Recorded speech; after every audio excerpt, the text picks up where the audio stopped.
Welcome to Imperfect Helping Hands, the podcast where we embrace our imperfections, lift each other up, and inspire one another on this shared journey of growth. Today, I have a special guest named Seth Rubin.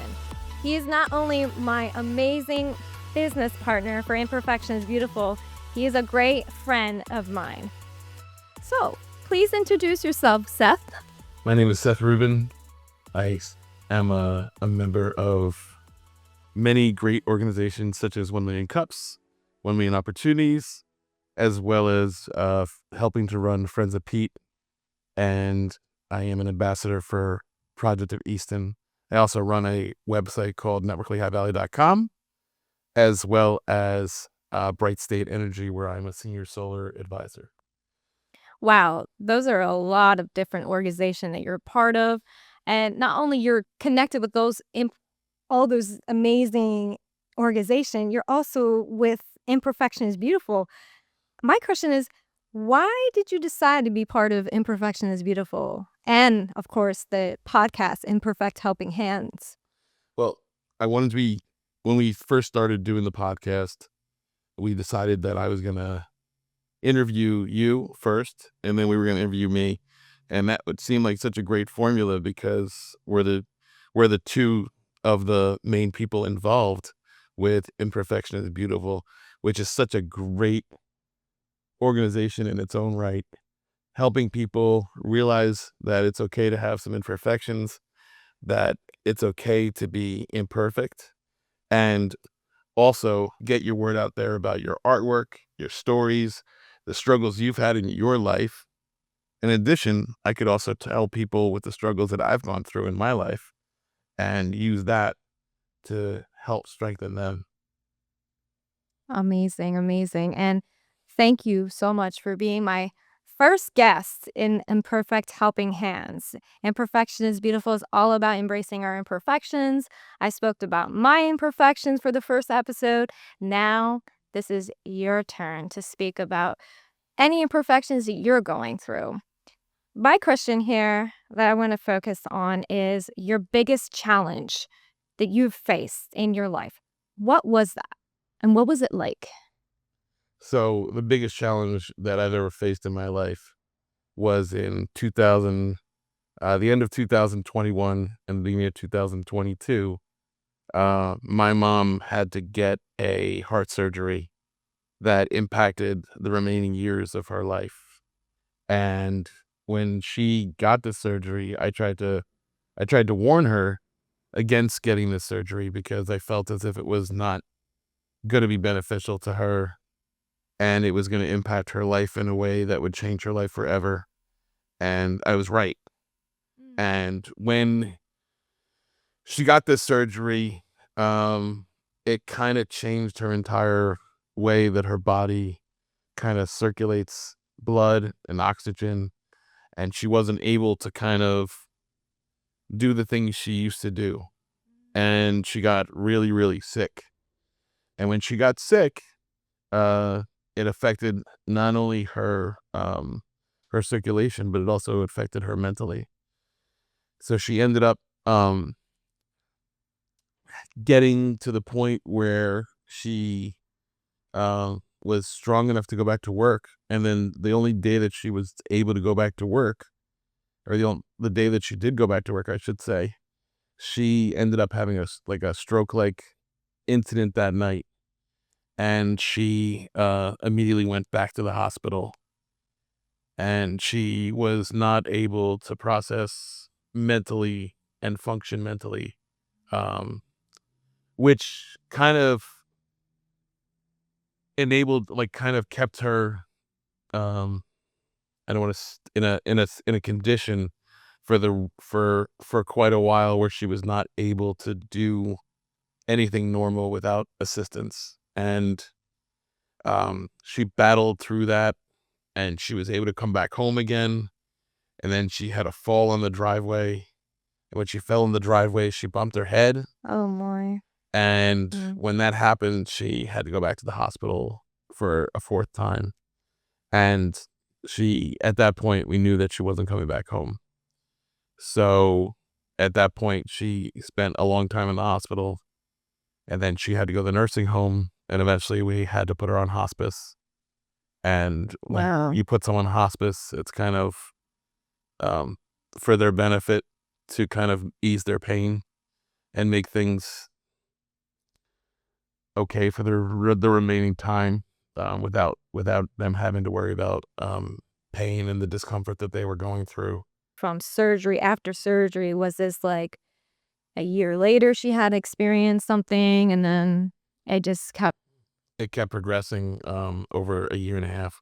So she went for surgery in September of 2021, and then she passed away in February of 2023. So for quite a while, we was back and forth. I had to take, tough. it was very tough. I took time off of work.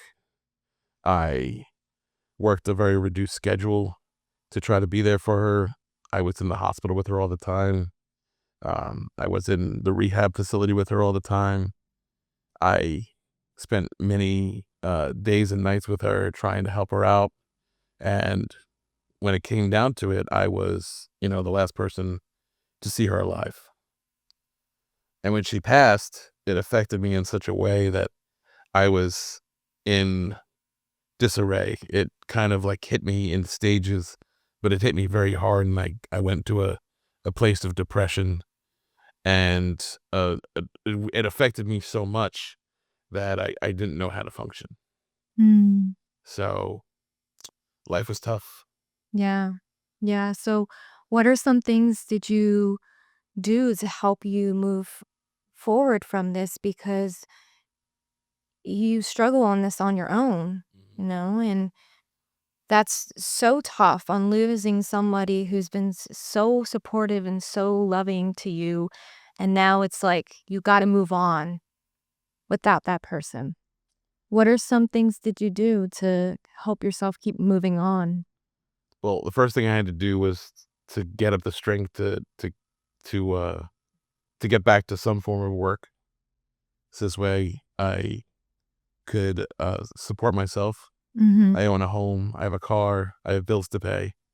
So the only thing that I found myself being able to do was DoorDash. I knew I had to make money. I knew I had to like do something to support myself.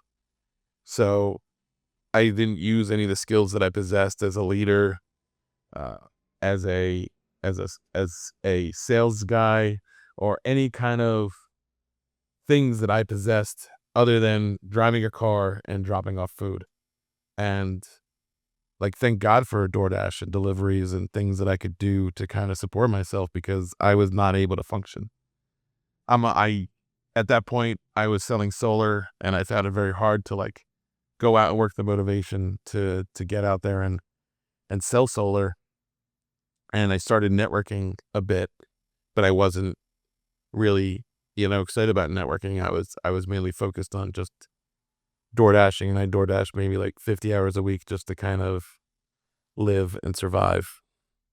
Wow. So That's wow, 50 hours. That's a lot of driving and delivering the food for others and it's the everything. thing I could do, and I knew I had to survive. It was the only thing it's the only thing I was able to do.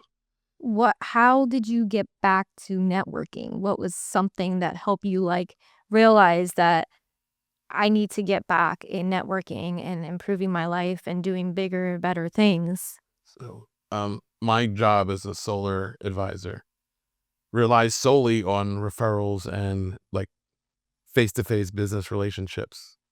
So once a month, I would go out to the Texas Roadhouse and go to an event done by Mike Madden, which is called Lehigh Valley Elite. And I met a great friend of mine named Kevin Adams. And Kevin Adams saw that I had some potential, I guess. No, you not guess. You got potential. And he brought me over to other events. He started bringing me to 1 Million Cups, which I am now on the committee for 1 Million Cups. Uh, and he brought me to Friends of Pete events, which I now help to run. And he brought me to other events that allowed me to meet other people that are now major parts of my life. Like my awesome business partner, my great friend here, Lisa. And Mm. without Kevin, I would still probably be sitting. Mm. I don't know if I'd still be sitting in the dumps, but Kevin helped to expedite it. Kevin helped me to realize that I had potential. And then through getting out there and being involved in these groups, I realized that not only did I have potential, but there was a great group of people out there that allowed me to show who I am, that appreciated me, that uh, that allowed me to conduct myself in a professional manner again, and got me out of the slump I was in. That's amazing, and I'm glad that you have that great support system for you to continue being successful in everything you do. Talking about networking, you have created something outstanding. You've created a whole networking website called networklehigh.com. Like, can you talk a little bit more about that? NetworkingHighValley.com was a brainchild of myself. I kept looking for a place to find events, and there was no one place to go. You had to go to Meetup, you had to go to Facebook, you had to go to LinkedIn, you had to go and Google events, and I created this website to benefit the entire small business community of the Lehigh Valley. This website allowed me to, or allows users to find all the networking events in the Lehigh Valley and the surrounding areas, to allow them to find the events that they want to go to, meet up with their friends, and expand their business. One of the things I focus on is making sure that, or helping businesses grow, and helping small businesses grow. And not only to help small businesses grow, but to help nonprofits out there as well. And through the website, it opened up a huge door for me. Mhm. People started to discover not only that I was relevant, that my website was relevant, but that I could also do other things. And they were impressed with the way that I created the website and was able to help bring the community together. Through that website, I was able to form a great relationship with the Delta Hotel and a great friend of mine named Chris Gillis and Kim Muzzin. And last year we put on this amazing mega mixer at the Delta Hotel in September. Through that relationship, where they helped us put together the Health and Wellness Expo that we did in January, and allowed me to expand what I was capable of doing, and what I thought I was capable of doing. Through those events, I was actually able to start doing other events, and which enabled us to kind of do the events that we're doing nowadays. I think with the relationship that I created and fostered with all the network leaders in Lehigh Valley, it has led to a better community and a better sense of community here for all businesses and all people who want to network and who want to create a better space for people to do business. Last year, I won the Debbie Berger Award, Really? Wait. which is an award Yeah. that's given out by an organization called EPON, which is Eastern Pennsylvania Business Owners Network. And Mhm. that award is given once a year to someone who exemplifies um, networking and helps to bring the networking community together. And that award was given to me towards the end of the year last year. That meant a lot to me. Wow. And also, you got an award for Alignable too. Yes, I won one of their Small Business Owners of the Year award, which meant Yeah. a tremendous thing to me. I really appreciated the people who have voted for me.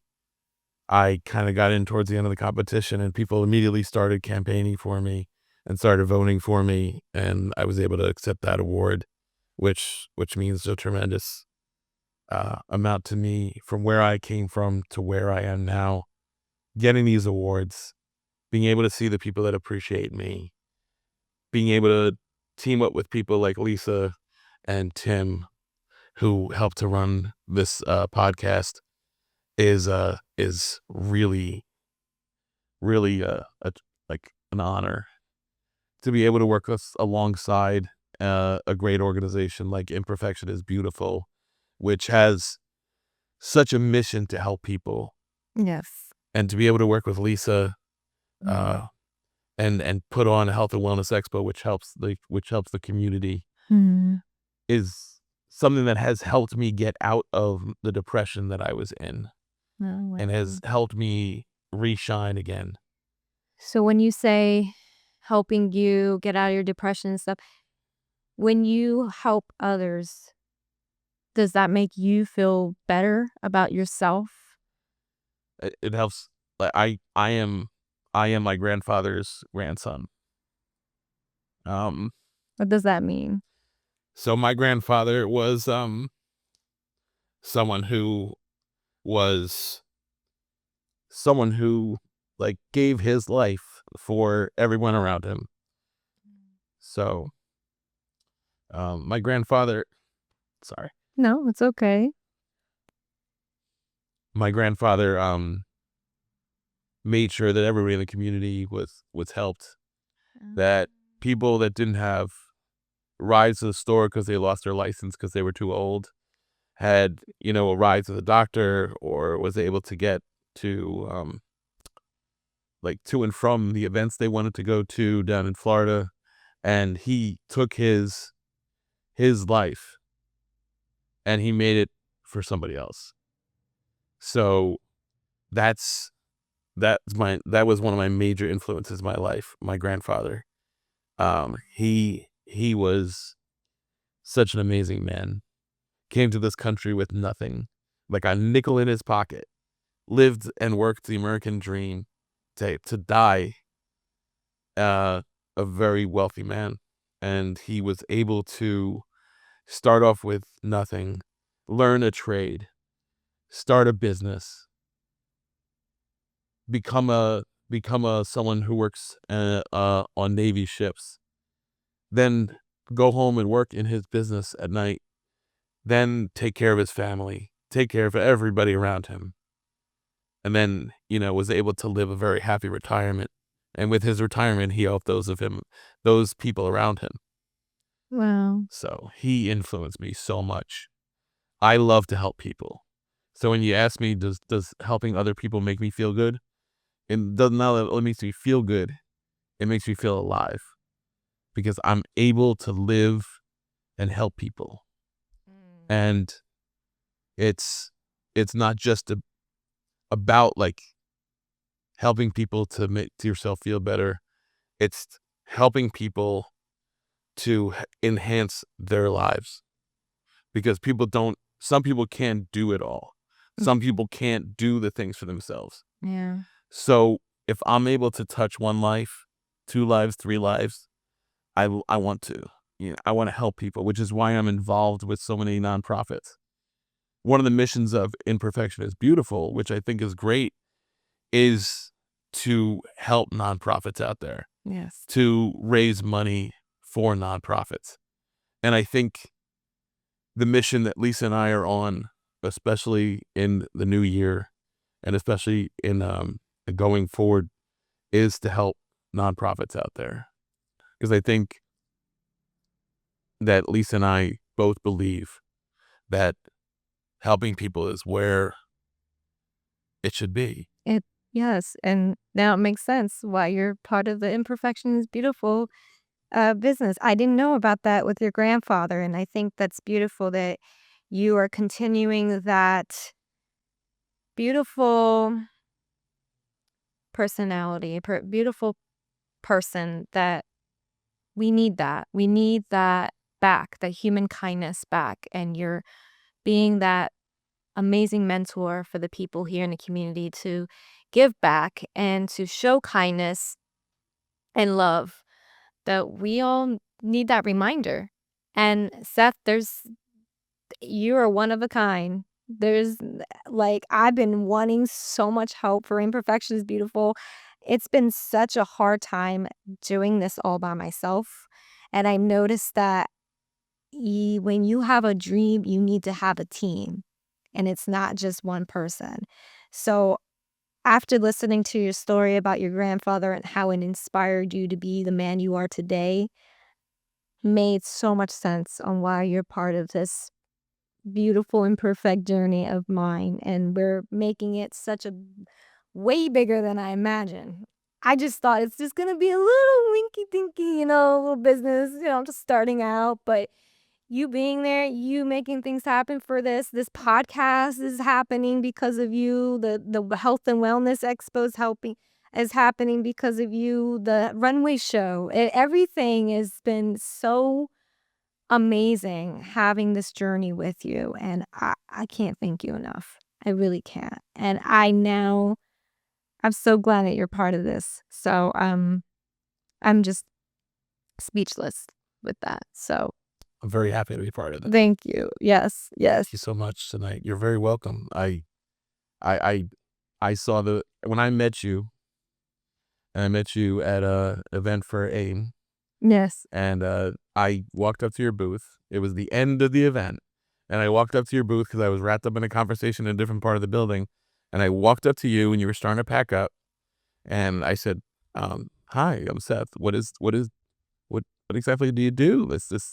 I see some of your messages. I see your stickers, which were all positive messages. What what kind of organization? What is this?" And you told me, and I was like almost like inspired right there. And then I got to know you a little bit better, and I got to see who you are and the beautiful person and the beautiful personality you have. And I just I decided that that was something I wanted to be a part of. And I wanted to be part of Imperfection is Beautiful. And then we started doing events together. Yes. And it was just such a journey. And then being a part of what Imperfection is Beautiful stands for, helping people with motivation, helping people that are struggling, and helping people get out of the situation they're in, either through your life coaching or your motivational speaking or the other things you do, like your artwork, Mhm. your book, Painting the Path of My Life, Yeah. which I was just reading right before this podcast to kind of He's my calm down, promoter. get ready for it. Thank you. It's something that I love being a part of because I see the journey that you're on, and I see the journey we're on. Mhm. With And Imperfection is Beautiful. I love it that me as a woman can embrace the imperfections, and you as a man can embrace your imperfection, and both of us can show the community that no matter who you are, what you are, where you come from, we all got imperfections. We all got something to go through. And it's important to work with our imperfections and be okay on whatever happens in our lives. As we are heading to the end of Imperfect Helping Hands podcast, through all the imperfections you've gone through in your life, what advice would you give to someone who have lost a loved one? The most important thing is to remember that you're not alone, that there's help out there, that there's people out there that care about you, Mhm. and there is a place for you. There's people out there that speak about what you're going through. There's groups out there to help you. And most importantly, there's a great website called imperfectionisbeautiful.life Oh. where you can go on there and you can set up an appointment to speak with Lisa. Lisa's helped me tremendously, Uh-huh. whether she realizes it or not. She helped me with everything that everything that I was battling. She was able to motivate me, help me, and drive me on the journey. Even though I could be a little harsh sometimes. A little harsh sometimes. That's okay. Little tough love. You gotta have some tough love. Tough love, Yeah. and you got to be able to kind of, you got to be able to roll with it. Yeah. Because guess what? Life is tough. Life is tough. And even though you create an environment where people can get help, you still got to be a little tough on something. Yeah, you gotta learn. You gotta really be tough on these situations because as the older you get, the harder things gonna get, and you need to learn how to manage it and not be afraid of it. You have to sit with emotions and thoughts and work with it. Do your work. That's for sure. And you've been doing your work, Seth. Been doing You work, have, been journaling every day. yes, you've been using my journal and everything, and I've seen some improvement, and I'm very glad that my life coaching skills can help you and also can help others too. And learn more at imperfectionisbeautiful.life. And yes, we both are going to keep having amazing journey together with Imperfection is Beautiful with all the events going on, and we're just very excited for whatever comes. So, yeah. We keep moving forward and make 2025 and 2026 amazing years for this great organization called Imperfection is Beautiful. Oh, and Network Lehigh Valley. And Network Lehigh Valley. Yes, together we are amazing. Thank you all for watching. And don't forget my Painting the Path of My Life book. I also have one in Spanish if you want to check it out. It's on Amazon, or you can just Google it, Painting the Path of My Life, and it will be on all different websites. Thank you all for watching, and have a wonderful day.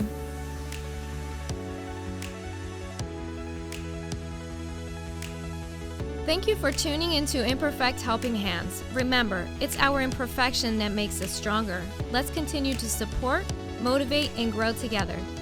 Be sure to subscribe, leave us a review, and join us next month for more topics on how to embrace your imperfections.